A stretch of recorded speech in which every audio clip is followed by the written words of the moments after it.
This review is brought to you by Slim Jim.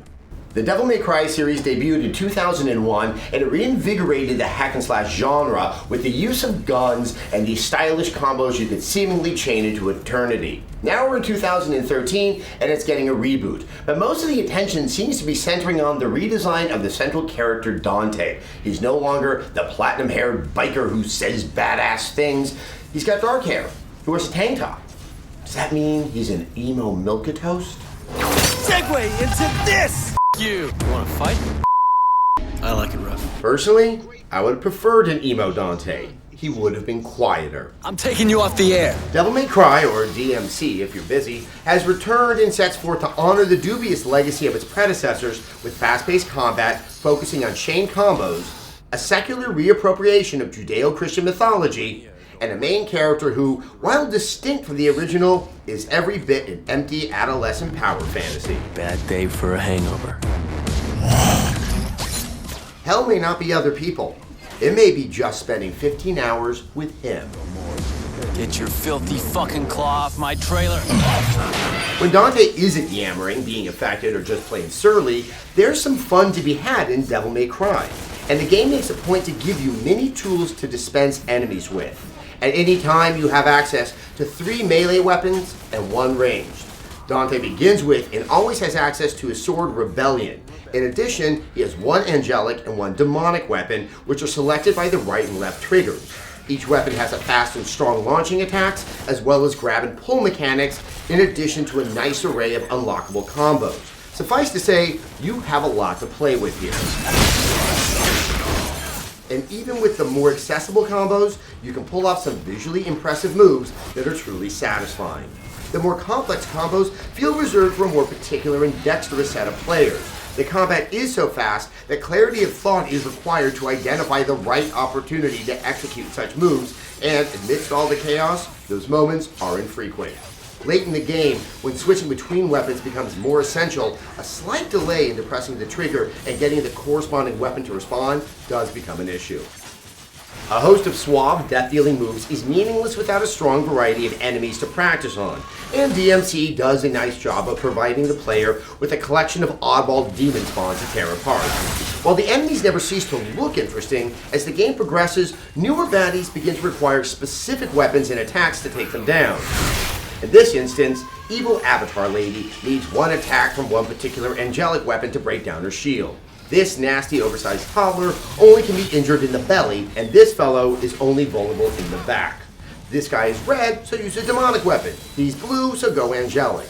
It's unfortunate that as you're obtaining new weapons and expanding the moveset for them, the game is insistent on narrowing your options. The combat system feels the most invigorating when there's a lot of enemies on screen and you fly ever so gracefully between them.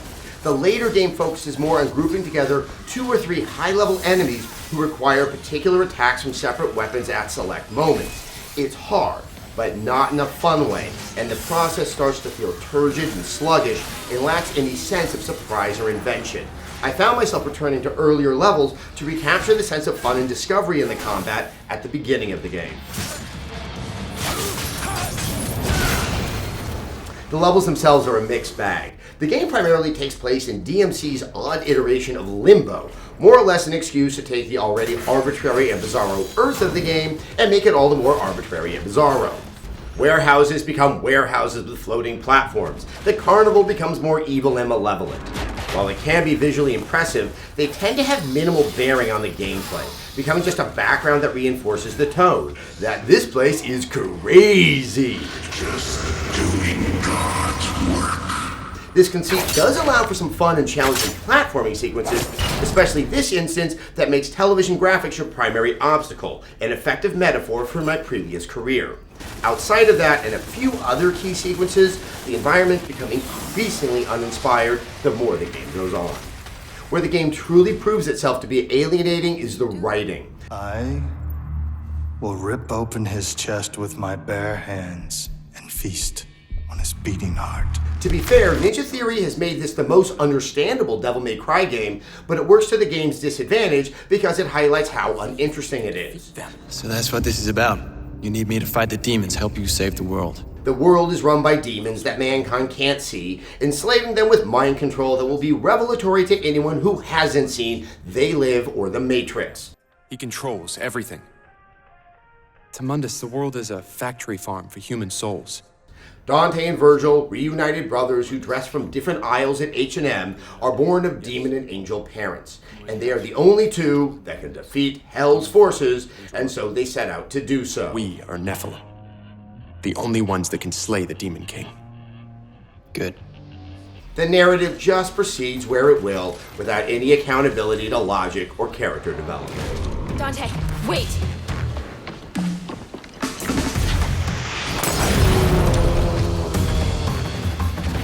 It's working. You can fight him now. It's how this game is written that's the real issue. Yes, there's an emergency gate. I'll take you there. Let's go. No, not yet. What? Nearly every line of dialogue set my teeth on edge. Said he'd been here before. Yes, but it was during an out-of-body experience years ago. It's adolescent, Put a spin on this. it's puerile, Nothing left but to grab it by the hair, bend it over, and and it's nowhere near as clever and sassy as the game thinks it is. What's more confusing is that this opening sequence, while not that funny, gives the sense that the game has a tongue-in-cheek attitude towards its content, but it quickly shifts gears into something far more sincere. Such weapons can win battles, but not the war. Mainly, it's one-liners and overblown action moments Trouble. Give me a minute. that make the game feel like it sprang from the imagination of a 12-year-old who just discovered his older brother's collection of heavy metal magazines. Look, this is the opening credits, and we wonder why games are hard-pressed to be regarded as art. It's a shame given Ninja Theory's track record with game writing, especially 2010's Enslaved. While it seems to honor the harebrained writing of the original series, it doesn't do anything with it, be it commentary on a classic game design or the marketing of the male image. Ebony, Ivory, I miss you girls. Here, it's just an indulgence in antisocial tropes More of a loner type. and is the video game equivalent of a teenager saying, meh. Your point? DMC Devil May Cry is a good game lost in a juvenile tantrum. It may be acceptable to a unique demographic, but for many others, it's a game you might only want to play when no one else is around. I don't know my mother, but if you're calling me a son of a bitch, you wouldn't be the first. A 3 out of 5. Rewind a bit. Who are you again?